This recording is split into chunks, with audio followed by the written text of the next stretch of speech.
my friends. Welcome to another episode of Deep True Crime. I'm Manny Rodriguez. Thank you for joining me today.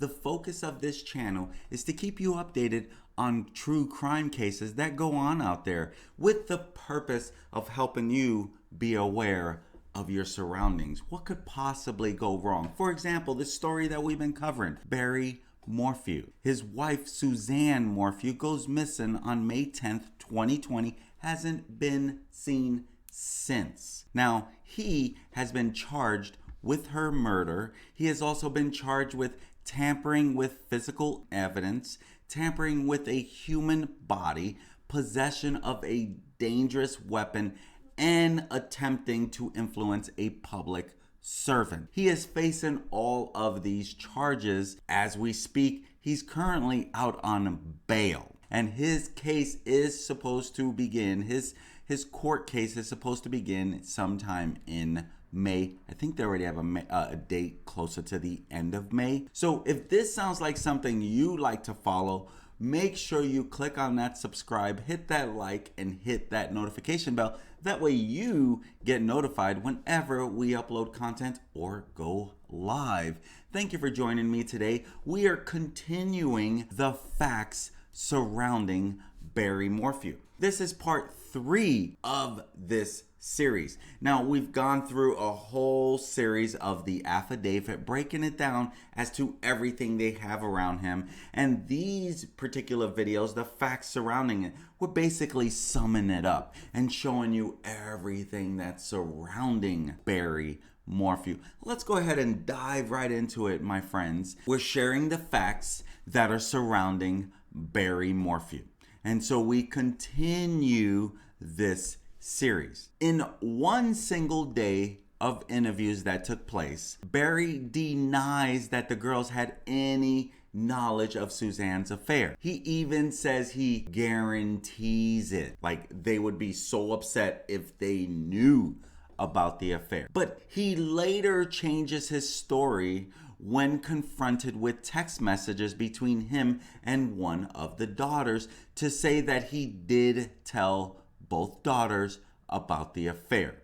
Now, this is a fact surrounding the case, but we don't really know all of it. We don't know when he actually told. At first, when he was being interviewed, there's a good chance they didn't know. Throughout the interviews, because they interviewed him multiple times, there must have been some point where he does tell them about the affair, because he later does tell the investigators they know about it and they were pretty upset. He does change his story later on, and he says that he did tell both of them about the affair. So when Barry is asked about the tranquilizer material that was found, he claimed he only used that back at the deer farm in Indiana. And when he's presented with evidence of the tranquilizer darts in the home and a needle sheath that was found in the dryer, he again changes his statement to say he did in fact recently use a tranquilizer material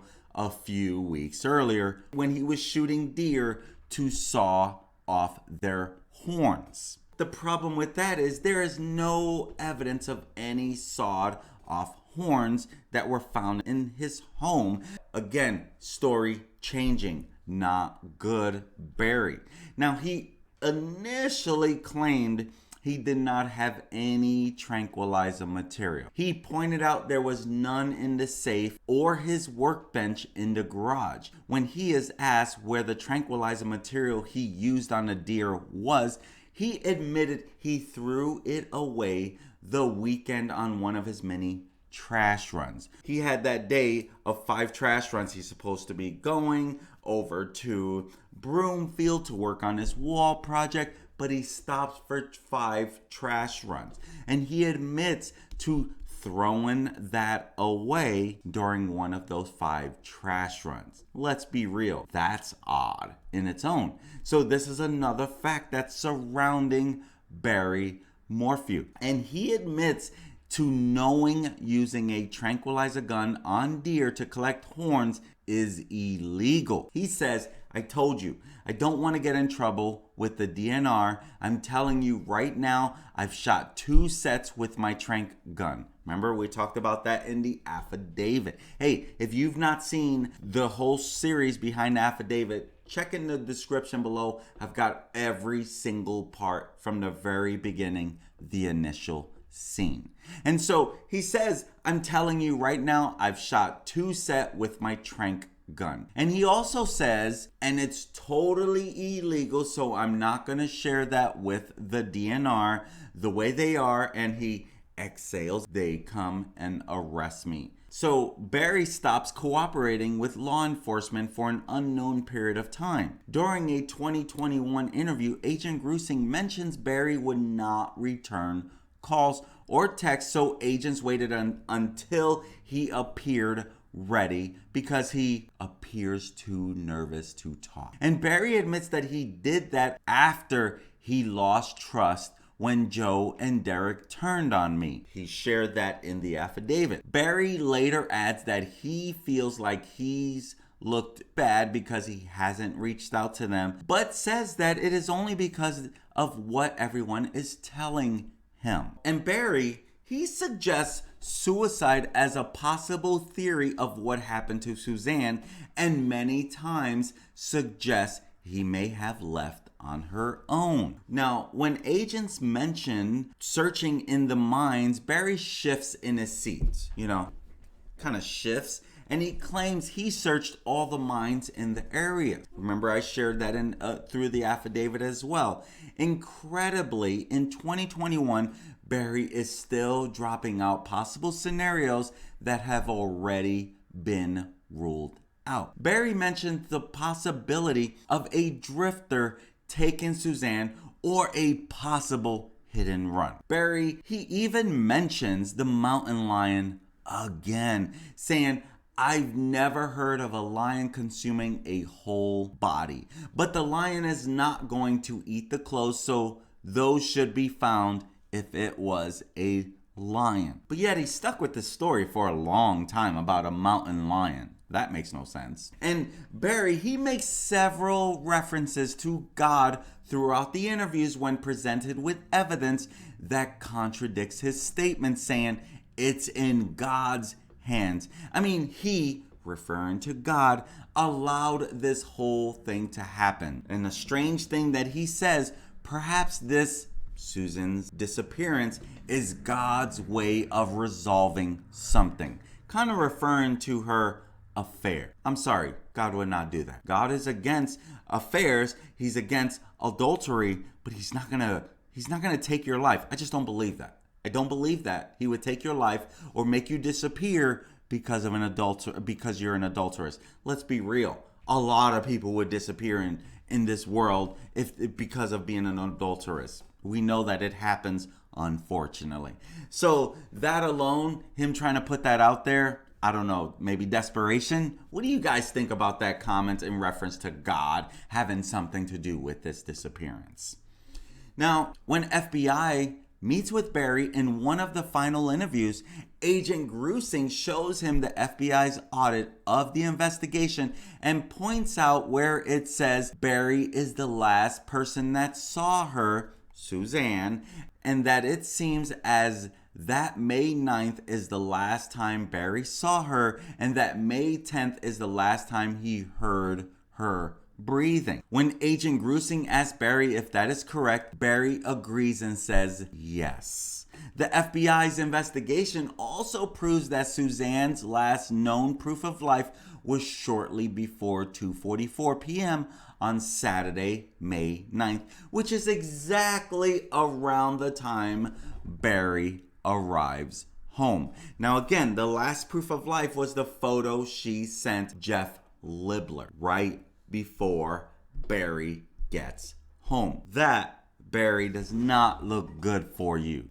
It's hard for me to believe that Barry doesn't know what happened to Suzanne. It's hard for me to believe that Barry didn't do something to Suzanne. But that's speculation. That's speculation. The prosecuting attorney will have to have a lot of proof around this. If Suzanne actually believed that he had an affair for many years, so far there's still no proof of that. And I would think that there should be some type of proof. If he had affairs, multiple affairs, someone would come out in defense of poor Suzanne. But you have people like Shoshana Dark. She believes in Barry.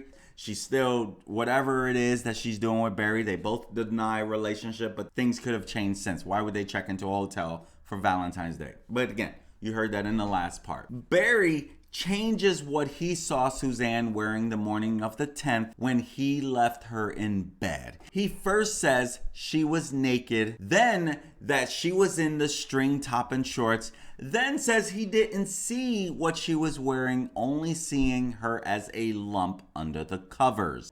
Now, why wouldn't he be consistent with that? What did you last see her? It wasn't many days after. If they're talking to you the day after, asking you questions, you should know how you last saw her. Barry's own admission that when people say, "I don't recall," is because they are lying. But yet Barry says, "I don't recall," close to 100 times during his recorded interviews. That's not good, because he too says people who lie say, "I don't recall," referring to politicians. And he says it almost 100 times. That doesn't look good for him. In his own admission that people say, "I don't recall," when they're lying. That was his own admission I shared with you through the affidavit. He claims when he arrived home on Saturday, May 9th, the reason he was walking around the outside of the house was that he was shooting chipmunks. The agents then asked him if gun was in the car or if he had to go to retrieve it. Barry replies he doesn't recall. Again, that don't look good. Seriously. Regarding that same line of questioning, agents asked Barry if the scope was mounted on the gun he used to shoot the chipmunks. Barry initially says yes, but in a later interview says he may have mounted it after the fact. Again, changing story, not good. Now, agents asked Barry what he did with the chipmunk after he killed it.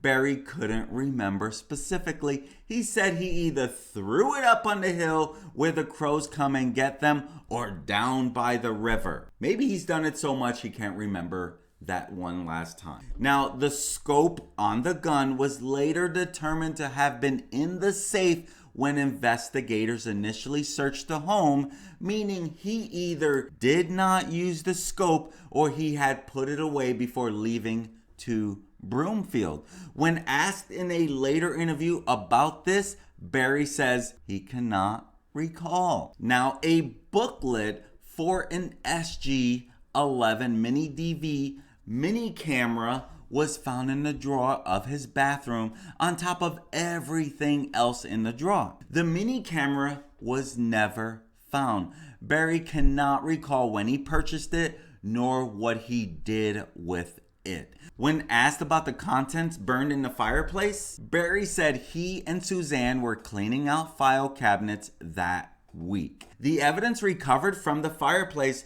show only one metal file folder hanger was in the burned debris, as was a spiral binding to a notebook. When asked what the paperwork he brought into the hotel was, Barry claimed he was reviewing plans for the job site.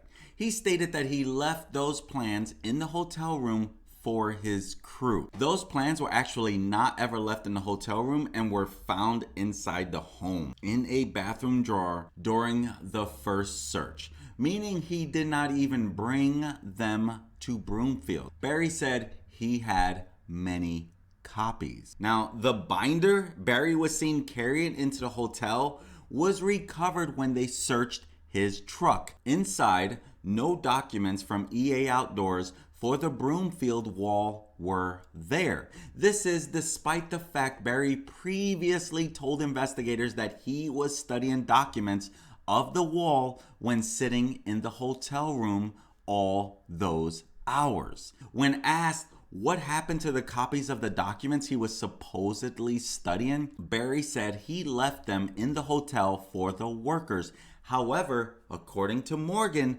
Puckett, and Cassidy, no copies of any such paperwork was left in the hotel room for the workers. Barry discussed with a friend of Suzanne's that the girls were mad at Sheila for wanting to plan a memorial for Suzanne. He stated that Suzanne is alive. Suzanne is coming back. Meanwhile, he already sold her Range Rover, got rid of most of her things, and started dating the lady he met at the dumpster, whom he claims he's not sexually involved with. Several people have spoken to law enforcement confidentially to report concerning behaviors, statements, character references, and inconsistencies of Barry Morphew. Now, Sheila Oliver, she recounts 2 incidents where Barry snuck up on Suzanne while she was with her. Once in Colorado when she was visiting, and another time in Indiana when Barry climbed up the side of a house. Sounds like Barry already had a lot of trust issues with her, right? And Sheila, she also states that Barry would almost frantically call Suzanne whenever she was away from him, even calling other people if Suzanne wouldn't answer. This is in stark contrast to his behavior on Sunday, May 10th, when Suzanne was missing. He never called her. He also didn't call her friends or family himself until later that week. So when he knows she's alive and worried that she's having an affair, he blows up her phone, blows up everyone else's phone, trying to figure things out, where she's at, who could she be with. But the day she actually is really missing, he's not searching for her left and right. Neither Barry Morphew nor the daughters called local hospitals to check if Suzanne had been taken there after some sort of accident. The daughters called on the Ritters and the Harvey family. Barry called no one. Barry's hunting buddy, Brad Oswald, who is a deputy sheriff in Indiana, described Barry as strong-willed and hot-headed. Brad was afraid to say what he actually thought, but did say he thought Barry got so pissed off he accidentally killed her. He said Barry was big-time controlling over Suzanne. He also said Barry is very secretive and is smart enough to turn off his phone or leave it at home and would never confess to killing Suzanne, which is where we're at, right? And this crossroads where he's pleading his innocence, even though all this stuff looks weird around him. No body, it will be hard to prove he did something. Now, Barry's childhood friend, Kurt Sigler, says that Suzanne told him Barry was cheating on her with a girl from Indiana. Kurt also stated he thought Barry killed Suzanne. Now, Suzanne's brother, Andy Moorman, told the story of how Suzanne had found a woman's bracelet in Barry's truck, but that Barry's sister Marcy claimed it was hers. Andy also stated Suzanne was not an early riser. Now, Barry contacted Tim Kleko, KLCO, inquiring about a backhoe attachment on Saturday, May 9th at 1:46 p.m. Barry went to see this item in person but never followed up on this item afterwards. Carrie Woodell met Suzanne at the gym and would give her professional massages. She stated that Barry made her uncomfortable when he sought her out for a massage. This is despite Woodell normally giving professional massages to both men and women. Woodell said Barry's approach was different and felt as though he was putting his tentacles out on her. Like he's just strutting his stuff, basically. Suzanne made friends with Laura Richardson after her move to Colorado. Both Laura and her husband became friends with both Barry and Suzanne Morphew, even having dinner dates with them on several occasions.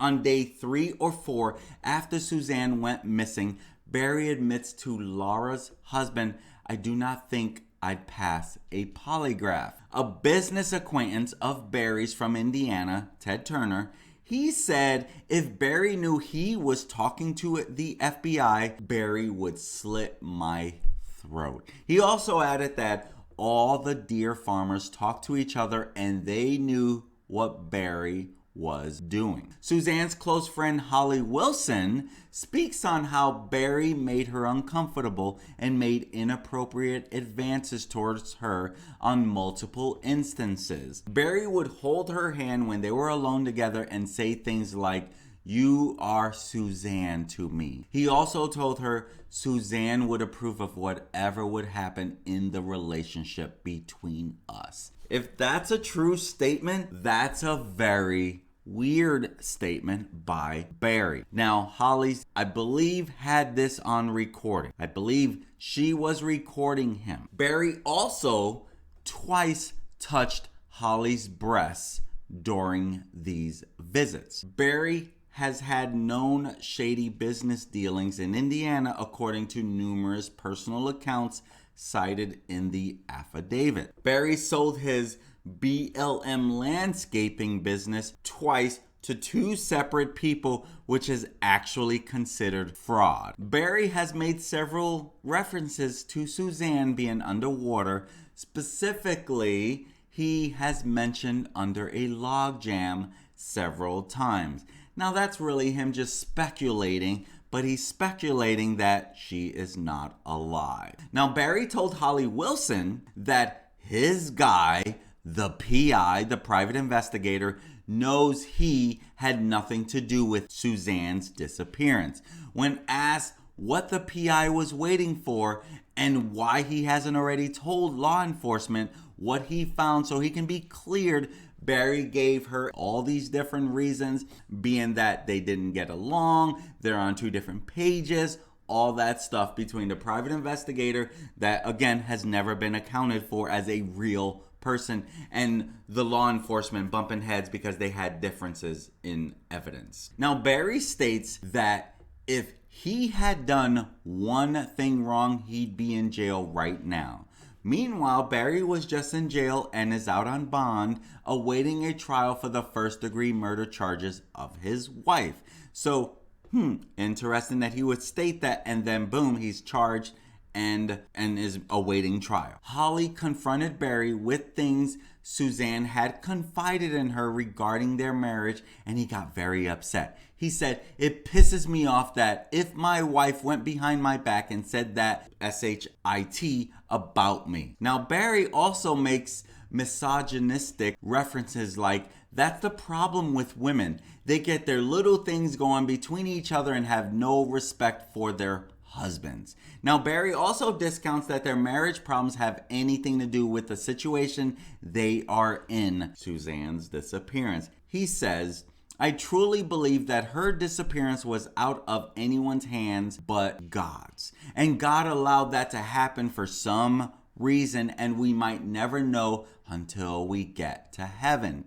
Now, Barry had purchased a VPM on one of the daughters, maybe Mallory's, credit card in February of 2020, which is interesting. He says he did not know why. Someone kind of coerced him or kind of talked him into this thing that he didn't need. Now, a VPN, if you recall, I mentioned this earlier, is a virtual private network. And this will encrypt internet traffic on unsecured networks to protect your online identity. It will also hide your IP address and things like that, so scammers don't find it, or if you just don't want people to know what you're doing. So he purchases this on one of his daughter's credit cards, most likely Mallory, because she was the oldest at this time, in February of 2020. And so another odd thing surrounding him is that Barry's phone was again switched back into airplane mode at 4:32 a.m. in the morning. Agents asked Barry if Suzanne could have done this if she was sleeping. Barry says yes, because she could have done that while he was in the shower. If you remember I mentioned that in the last video about how did his phone go back into airplane mode early in the morning, and he's like, yes, she could have done that while he was in the shower, but she's supposed to be sleeping. That's odd that he puts that on her. Now, Barry claims that Suzanne must have taken $70,000 in cash from the safe. He is later shown photos from the initial search of the house that shows piles of stuff on the floor in front of the safe, making it very unlikely Suzanne could have accessed anything inside the safe without moving those items. Now, Barry is next shown a photo of the contents of the bottom of the safe, noting the scope looked to be the same as the one mounted to the chipmunk gun. There are items piled on the floor in front of the safe. Now, Barry is told by Agent Harris that Suzanne normally and consistently messaged her boyfriend good night and good morning every day. He explains that Suzanne never messaged her boyfriend good night on the evening of the 9th, nor good morning on the 10th after Barry leaves for Broomfield. Now, Agent Harris says that looking at the evidence, it seems like something happened to Suzanne's phone, to Suzanne, or both, due to the absence of these typical messages to her boyfriend, the lover, Jeff Libler. Barry then tried to suggest that perhaps an intruder entered the home. He says, and there is no evidence of anybody getting into my house after I left. Agent Grusing tells him none. Barry is told they are still waiting for the telematics from Suzanne's Range Rover and a few other things. He also reminds Barry that things like this do not go away. He also tells him that they are waiting for the snow to melt to look at a few places. Now, when Jeff Libler was questioned 6 months later as to why he thought Suzanne stopped responding, he said Barry either found out about the affair or she told him she was leaving him, or both. Barry is again questioned about his statements regarding Hillary and Jim Comey when they use the phrase, "I don't recall." Barry says, if I told you guys I don't recall something, then I didn't recall it. The reason I say that about Jim Comey is because I heard the questions that they were asking, and there's no way in heck he couldn't recall that. There's no way. Which I find interesting because Barry says almost 100 times he doesn't recall. And yet the very last night that he says he sees his wife, the very morning he says he last hears her breathing, which according to him would be her last sign of life, if that's true. But yet he doesn't recall that very last night with her. That's shady. The very last night you ever see your wife, you don't recall anything about it. That is strange. My friends, this has been another episode of the case against Barry Morphew and the facts that are surrounding him. This ends the series of these facts. If there are any facts that I have missed, please comment below and let me know. I'm Manny Rodriguez. Make sure that you smash on that subscribe button if these are the kind of stories you like to follow. And if there's any request of particular stories you want me to dive deep into, let me know in the comments. I'm Manny Rodriguez. This has been another episode of Deep True Crime. Thank you for joining me today. Have a great day. Peace. Talk to you soon. Stay safe out there, my friends.